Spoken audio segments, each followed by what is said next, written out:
Leksiyalarımızı devamlaştırımız hürmetli vatandaş. Bugün Çiğsağış 2019 yıl 5. ayının 23. günü haftaki çarşamba. Endeki mavzumunda. Soğudu uğraşı buluvatkan yaki ciddilişivatkan muşundak bir peytte. Cungo. Nemiş ki Amerika'nın Tibet'ni ziyaret kılış talipigi makul buldu. Mavzuda haber 5. ayının 20. günü Dugi Doğru bitidi ilan kılındı. Haber bundan başlar. Amerika Koşmuş Ştatlarının Cungo'da Toruşluk baş elçihanısının bayanatçısı 5. ayının 19. günümünde kırsattı. Amerika'nın Cungo'da Toruşluk baş elçisi Terry Branstad 5. ayının 20. günüden 26.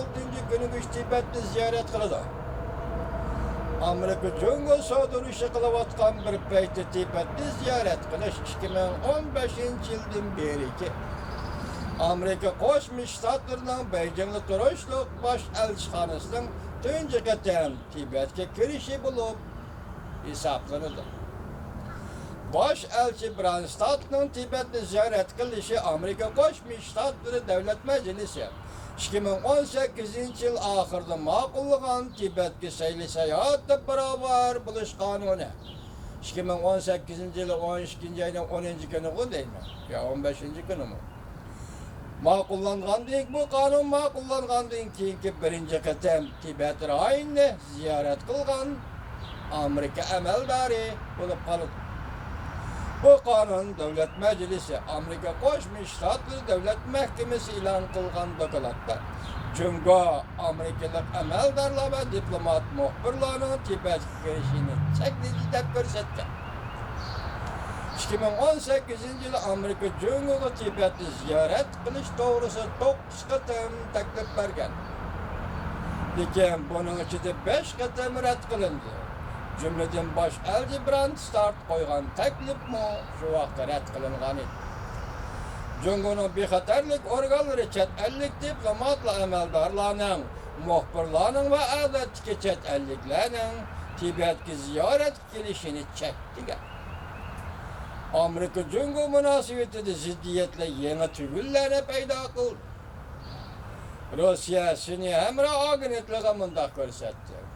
Tibet meselesi izcilalda Amerika Cungo münasebetinde mukumsiz bir amildir.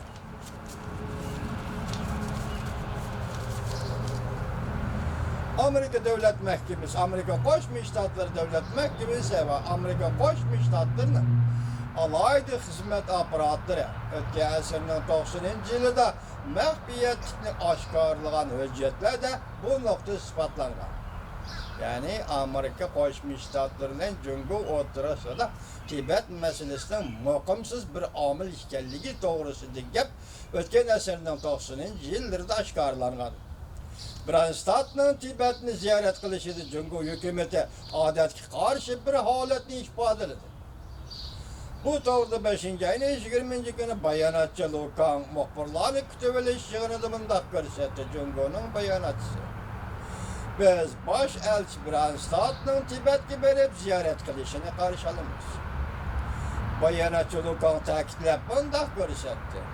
Baş elçi Branstad Tibet'ni ziyaret kılganda her kandak bir taraflı mı karaşladı bulmaslığı. Pakitli hürmet kılışı oy büyüce olas çıkarışlı hürmet kılmış. Cungoluklarının yadlı bağın bayanat.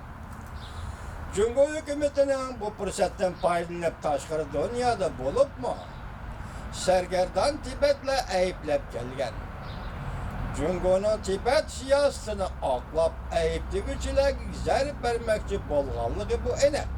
Yani Branstad'ın, başelçi Branstad'ın Tibet'li ziyaret kılışkı yol koyğanlığı Cungo'nun muşu məqsidi bilen münasibetlik demek. Bırak Cungo'nun növbet ki muşu vakitte tallap alğanlığı kişilerine nazuk duyğulağı söylep gördü. Bırak Cungo'nun muşu vakitte ruhsat kılıştı. Branstad'ın Tibet'i ziyaret kılışı muşu vakitte tallap alğanlığı kişilerine nazuk duyğula dünyasını söylep gördü. Menden aytganda Amerika Qo'shma Shtatlarining Jungo turishliq bosh elchisi Branstadning Tibetni ziyorat qilishi Jungo hukumatiga foydali bo'lsin yoki foydasiz bo'lsin, amaliyotda Jungoning Tibet siyosatining o'choqdalishi, oshkorlanishiga munosabatli muhim bir tadbir deb aytishga bo'ladi. Demak, bu yerda Jungo tarafdan o'choqdilgan Tibet siyosati qanday siyosat? Branstadning Tibetni ziyorat qilishiga munosabatli o'choqdiladigan yoki oshkorlanadigan siyosat qanday siyosat? Endi meyadi bir cümle bu ortiqcha gap, vatandaş diqqat qiling. Jungo hukumatining bu masala to'g'risidagi o'ziga bo'lgan ishonchi oshkorlanadi. Demak, Tibet to'g'risi Jungo hukumati o'ziga ishonadi ekan, shuni Branstadni Tibetni ziyorat qilishga ruxsat qildi. Xo'sh, efendi, o'zingizga ishonch berishgan Jungolik efendi, Amerika Qo'shma Shtatlari sizdan 9 qatim talab qildi Tibetni ziyorat qilishni. Siz avvalgi 5 qatim rad qilibsiz. Hatto Branstadning taklifini rad qilibsiz. Bugun yo'l qo'yibsiz. Bu vaqt ishonchingiz nega ketgan Jungolik efendi? Branstaddan Jungo umid qilgandek tashqari dunyoga ishonchlik xabar yetkazadigan haliqi kishidir. Nima ishonchli xabar? Masalan, Jungo Tibetni jannatga aylantiribdi deydigan bir ishonchli xabar bormi? Masalan, Branstad bosh elchi shu xabarni tashqari dunyoga avatish kerakmi? Zodi qanday gap?